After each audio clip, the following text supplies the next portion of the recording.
Bueno, veremos ahora el tema hidrodinámica que estudia los fluidos en movimiento. Este tema está muy relacionado con lo que van a ver ustedes en hidrología.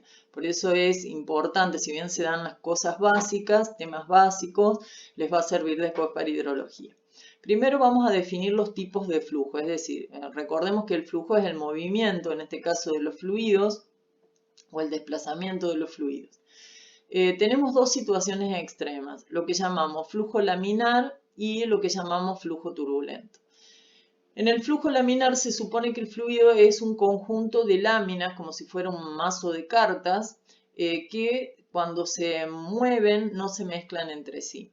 Si la viscosidad, que es el rozamiento un poco, la fuerza que hay que vencer para que se produzca el desplazamiento, es cero, que se da en lo que se llama un fluido ideal, las capas se mueven todas a la misma velocidad y tenemos un perfil de flujo plano.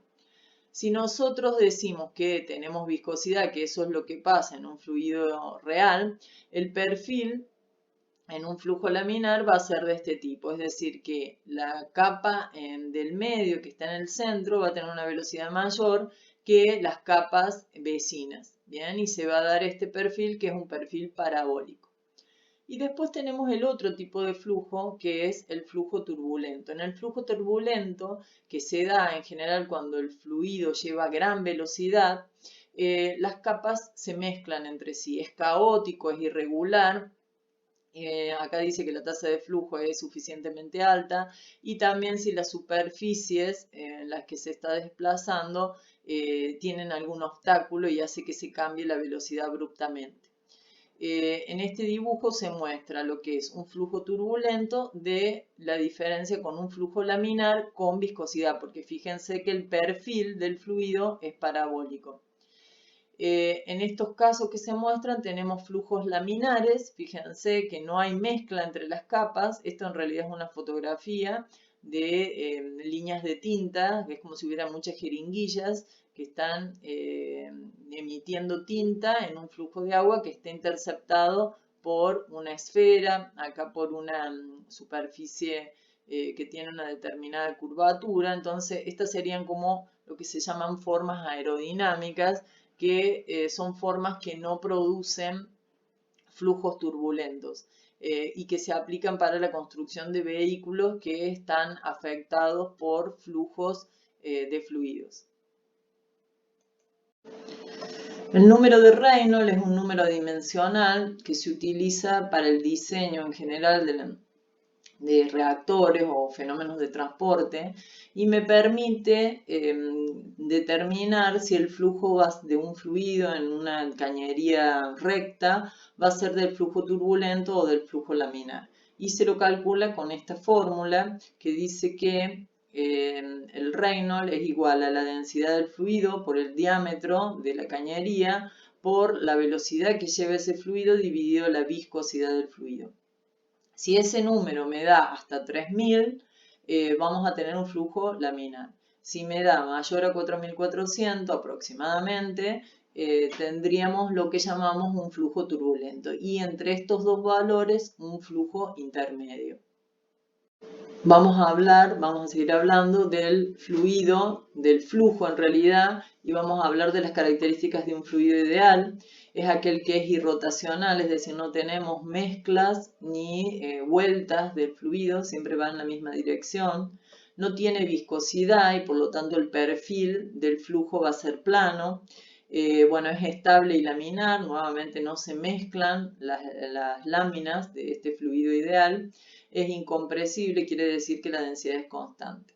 Se lo representa al flujo del fluido con líneas paralelas entre sí, que no se cortan y que surgen o que la velocidad del fluido es tangente a dichas líneas.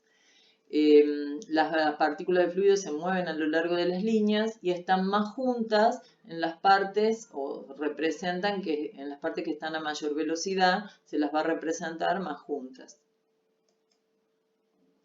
La ecuación de continuidad es un poco un balance de masa y está basado en la conservación de masa, que dice que la masa que entra dentro de una tubería tiene que ser igual a la masa que sale. Haciendo ese balance de masa, pero utilizando valores o magnitudes, como son la densidad, el área y la velocidad que lleva el fluido y el tiempo, nosotros obtenemos una fórmula que se la llama la ecuación de continuidad para fluidos. Analizando esta fórmula, vamos a decir que el producto del área y la velocidad del fluido en un punto 1 tiene que ser igual a la velocidad y el área en cualquier otro punto de la tubería. A lo largo de la tubería siempre es constante o se mantiene constante este producto. ¿Qué otro significado tiene? Que si en alguna parte de la cañería hay un estrechamiento, es decir, el área, por ejemplo, disminuye, la velocidad del fluido tiene que ser mayor para mantener esta ecuación de continuidad. Y es lo que hacemos cuando apretamos la manguera. Lo que estamos haciendo es disminuyendo el área y por eso observamos una mayor velocidad del fluido. Pero no significa que haya un mayor caudal, es decir, que haya una mayor cantidad de agua que se esté evacuando por unidad de tiempo. ¿Qué quiero decir con esto? Que por más que yo tape la manguera con el dedo, no voy a lograr que un balde de agua se llene en menos tiempo, porque el caudal sigue siendo el mismo. El caudal que entra es igual al caudal que sale. Y acá esta expresión que se basa en la ecuación de continuidad, nosotros podemos también utilizar esta fórmula, o cuando decimos caudal es un volumen de fluido por unidad de tiempo. Entonces, dependiendo de los datos que tengamos, vamos a aplicar esta fórmula o esta fórmula como ecuación de continuidad. Bueno, acá dice el volumen del fluido que entra por un extremo de un tubo en un intervalo de tiempo dado es igual al volumen que se conduce al otro extremo del tubo en el mismo intervalo de tiempo si no hay fugas presentes. La ecuación de Bernoulli, que es la ecuación más importante de la hidrodinámica, está basada en la ley de la conservación de la energía. Él dice que las energías en un fluido ideal que circula por un conducto, la sumatoria de esas energías, que las clasifica en tres, tiene que ser constante. Esas energías son la energía cinética que lleva el fluido y que está asociada a la velocidad del mismo, la energía potencial que está asociada a la altura en la que se ubica ese fluido, y la otra es la debida a la diferencia de presión a la que está sometida el fluido. La ecuación está representada o está escrita acá en esta imagen.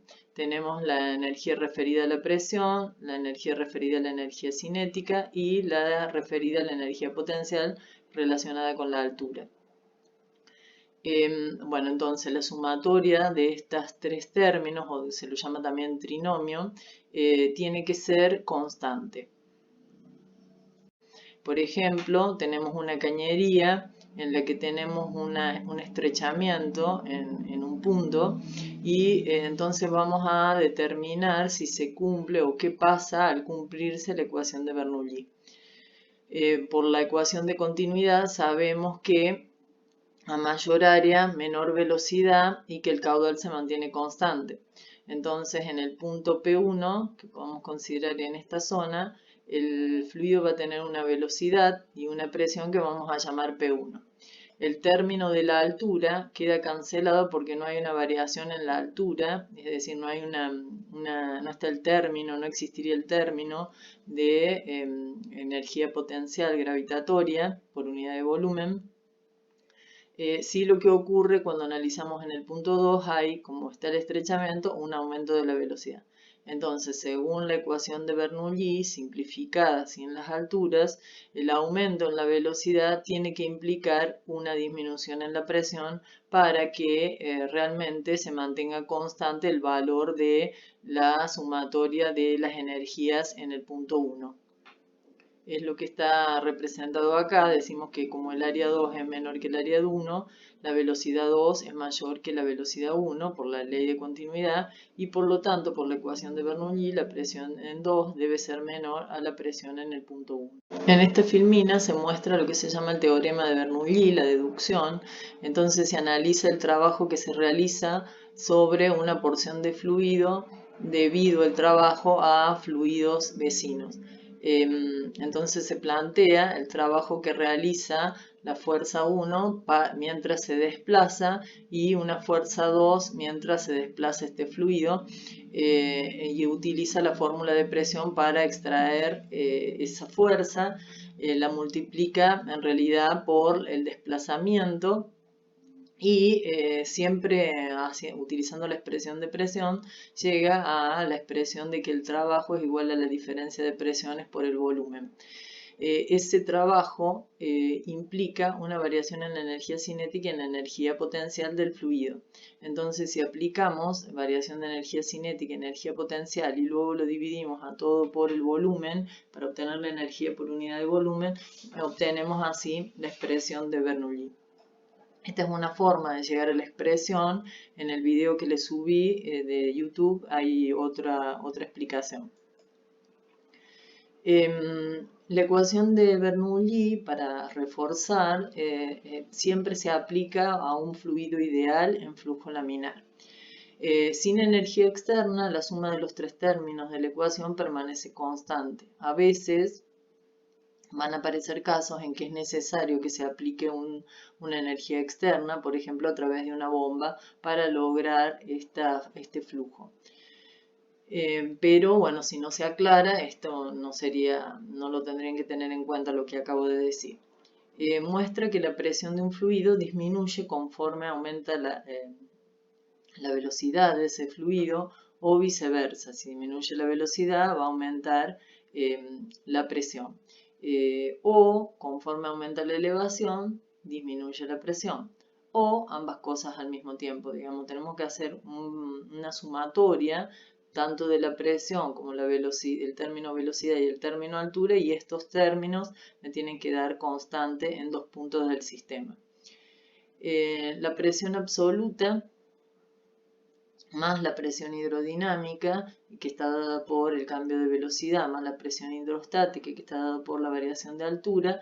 Entonces la sumatoria de estos tres términos me tiene que dar constante, un valor constante. Algunas aplicaciones, por ejemplo, una de las causas de la fuerza ascendente que se producen en las alas de los aviones son debido al principio, o se explican a través del principio de Bernoulli. Tenemos la ecuación de Bernoulli, tenemos el ala de un avión. Esa ala se caracteriza por tener una zona en la que el fluido va a tardar, digamos, es más larga, es un camino para recorrer más largo y que lo tiene que recorrer en un tiempo tal que llegue el fluido por la ecuación de continuidad al mismo tiempo al final de esta ala o de este perfil. Entonces eso va a implicar que el fluido en la parte superior tenga una velocidad mayor que el fluido en la parte inferior. Esto significa, por aplicando Bernoulli, que la presión en la parte inferior va a ser más alta que en la parte superior. Estas diferencias de presiones generan una fuerza ascendente en el ala del avión. Otra aplicación es en el caso de las chimeneas, para que se evacúen los gases de combustión. La explicación que se da a través de Bernoulli es que por la velocidad del aire que está circulando genera puntos de baja presión si lo consideramos con el interior de la chimenea, y esta diferencia de presión hace que los gases de combustión salgan y se evacúen. También está incluido en esta parte, o no se debe dejar de considerar que el ascenso se da por la diferencia de densidades. Pero bueno, el principio de la chimenea, de funcionamiento de la chimenea, estaría basado en parte en la ley de Bernoulli o el teorema de Bernoulli. Otras aplicaciones, por ejemplo el carburador de un carburador, la extracción del combustible y vaporización se da gracias a la circulación del aire, que genera una baja de presión y por lo tanto actúa succionando ese combustible. En esta parte estaría, ¿cómo se llama?, nuevamente explicada que cuando hay un estrechamiento en una tubería que no tiene cambio de altura, la presión disminuye al aumentar la velocidad en el estrechamiento. Bien, para resolver los problemas de Bernoulli tendríamos que tener en cuenta algunas consideraciones que me van a permitir simplificar el trinomio de Bernoulli. Entonces, lo primero que hay que hacer para empezar a resolver los problemas es fijar los dos puntos entre los que se va a evaluar este trinomio de Bernoulli y a partir de ahí hacer algunas consideraciones.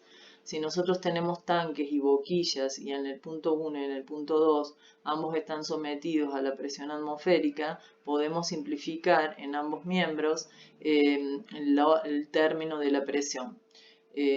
La otra cancelación que se puede hacer es que si tenemos tanques de áreas muy grandes, tanques o recipientes de áreas muy grandes, podemos suponer que la velocidad de un punto que se halla en su interior va a ser despreciable y así cancelamos el término de la velocidad.